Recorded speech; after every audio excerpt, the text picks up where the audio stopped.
ज्ञान वो इन्वेस्टमेंट है जिसका डिविडेंड यानी मुनाफा जीवन के अंत तक मिलता रहता है।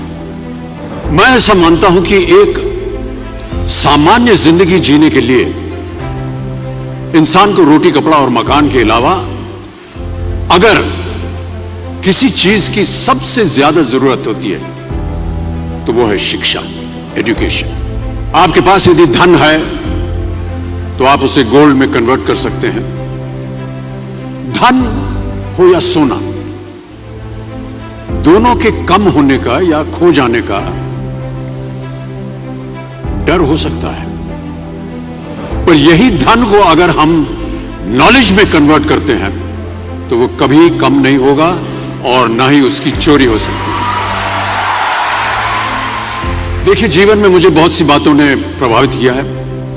मेरे ये अनुभव सुनने में शायद साधारण लगे, पर इनमें छिपा सार असाधारण है, अनमोल है।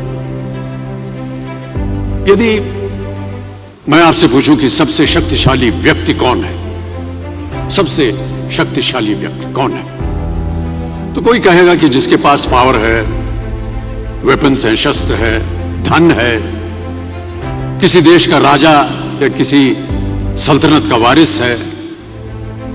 मेरा ऐसा मानना है कि वेपन्स, मनी किसी को पावरफुल नहीं बनाते, या अगर बनाते भी हैं तो कुछ समय के लिए ही बना पाते हैं। दौलत आज होगी, कल नहीं। शस्त्र का ज्ञान तभी तक काम आएगा जब तक वो शस्त्र चल सकता है। Once it is used it becomes obsolete. पर शास्त्र का ज्ञान कभी नहीं रुकता। Knowledge can never be obsolete. शास्त्र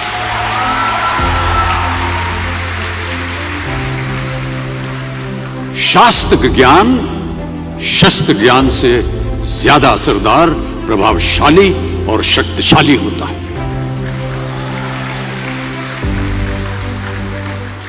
अब देखिए, एक राजा ने कितने राज्यों पर विजय प्राप्त की, कौन कौन से शस्त्रों का इस्तेमाल किया, कितने सैनिक थे, यह शायद आपको याद न हो, पर जीरो की खोज किसने की, बल्ब का आविष्कार किसने किया, राष्ट्रगान किसने लिखा, ओथेलो, मैकबेथ की रचना किसने की, ये आपको जरूर याद रहेगा।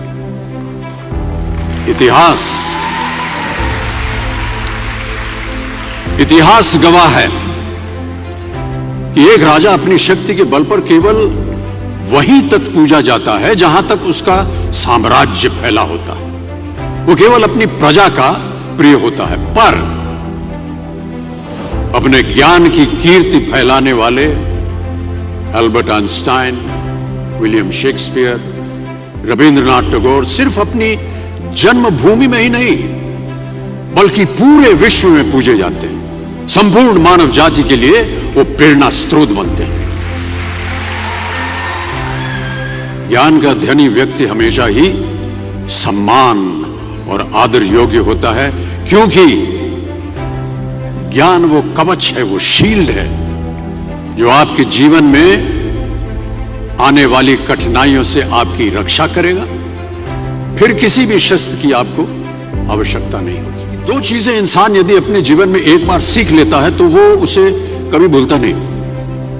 एक है तैरना, स्विमिंग, दूसरा है साइकिल चलाना।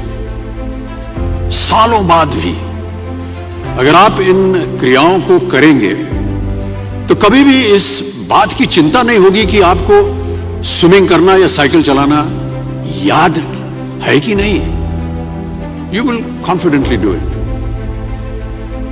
काश कि हम पढ़ाई भी इसी नजरिए के साथ करें, that when you will chase knowledge, numbers will always follow. देखिए, महाभारत में जब गुरु द्रोणाचार्य ने एकलव्य को अपना शिष्य मानने से और अपने गुरुकुल में लाने से इनकार कर दिया था, तो एकलव्य ने क्या किया?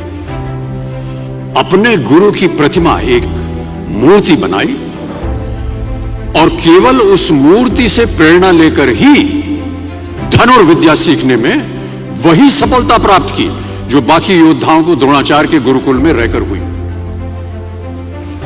उस प्रतिमा के रूप में एकलव्य को हमेशा अपने गुरु के पास रहने का एहसास था, और जब गुरु साथ में हो तो सफलता हासिल करने से आपको कोई भी नहीं रोक सकता है।